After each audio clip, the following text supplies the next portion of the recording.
In this demo, I will be showing you how we can perform DNS spoofing attack and its mitigation. This demo consists of three parts. First is the ARP poisoning, second is the DNS spoofing, and finally ARP poisoning detector. For this demo, I will be using two machines. One is the hacker machine which has the Kali Linux operating system installed in it, and the other machine is the victim machine which has the Windows OS installed in it. Let us begin with the part 1, ARP poisoning. Let's have a look at the IP address of the individual machines. Here we can see that the IP address of the Linux machine is 172.25.1.5 and its respective MAC address is shown below here. Now let's have a look at the IP address of the Windows machine by typing ipconfig.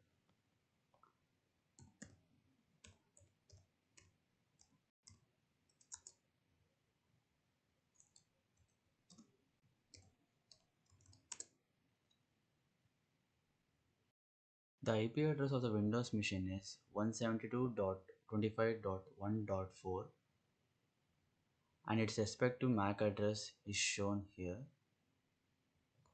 Here we can also see the default gateway router's IP address, which is 172.25.1.1. Now our aim is to become a man in the middle between the Windows machine and the default gateway router. In order to become the man in the middle, we need to do ARP poisoning first. Before executing this code, let us have a look at the MAC address of the default gateway router and the Linux machine.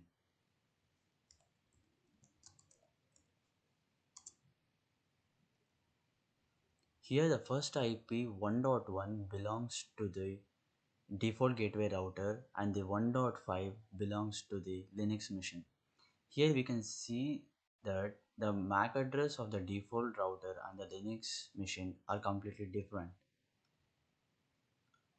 Now let us execute the ARP poisoning code and have a look at this MAC address again.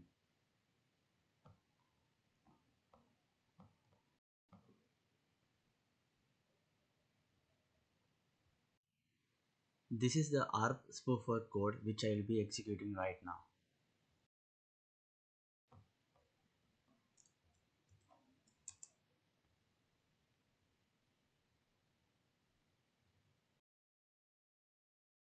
We can see that now it has started to send packets.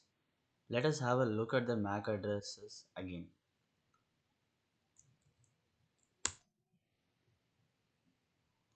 We can see that the MAC address of the default gateway router is changed and it is same as that of the Linux machine.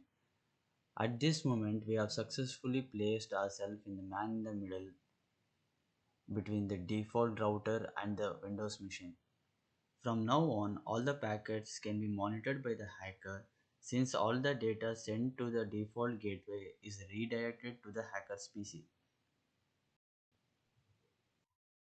Coming to the second part, which is the DNS spoofing, which is basically when the hacker introduces corrupt DNS data into the DNS resolver cache, causing the name server to return an incorrect result record. This results in traffic being diverted to the hacker's computer. This is the DNS spoofer code which I'll be using to execute the program. For the sake of this demo, I have mentioned these three IP addresses here which I'll be using to redirect to this IP address which is mentioned by the hacker. You can use any IP address here. I have created an EC2 instance on Amazon and hosted this website.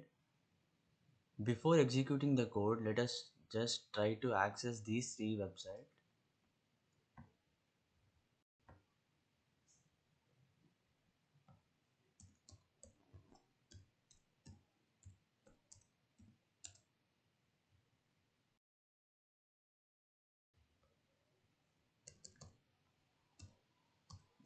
NewYorkTimes.com. www.wenzip.com. You can see that all these three websites are perfectly working as they should. Now let's execute the DNS spoofer code and check out these three websites again.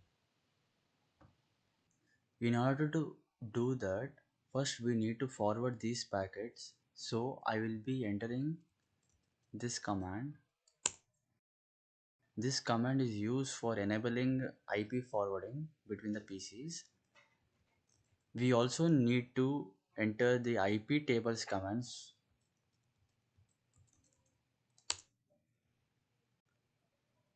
So basically we need to queue the original packets so that we have some room to modify the DNS packets and then forward it. Let me start the R poisoning again and start DNS spoofer as well.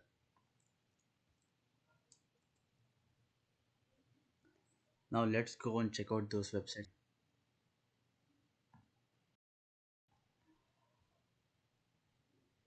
Okay, one.sjsu.edu, www.newyorktimes.com, www.wenzip.com. We can see that all these websites have been redirected to the websites which is hosted by the hacker.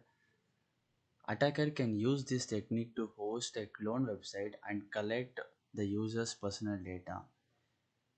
Let's check out some different websites other than the websites which are being listed in the code. For example, let's check out yahoo.com.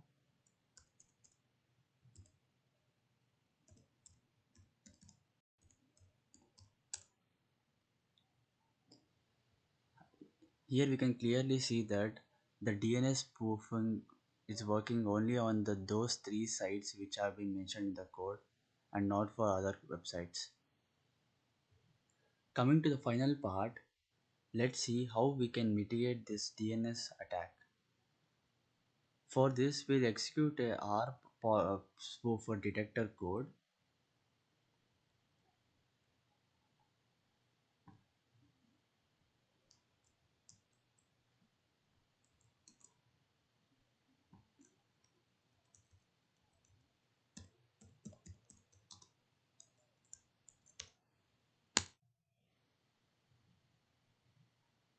We see that it doesn't display anything. Now let's go to the Windows machine and do R poisoning on the Linux machine.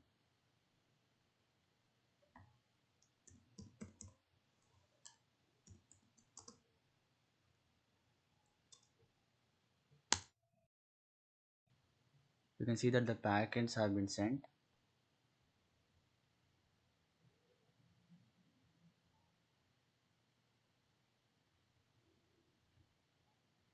On the Linux machine, we can see that it shows you are being under attack. Now let's terminate this code.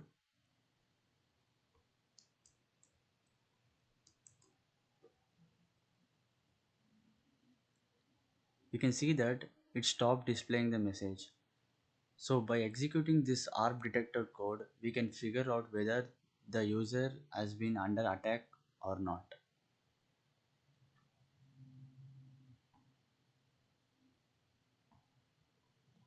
I hope you guys like the demo. Thank you.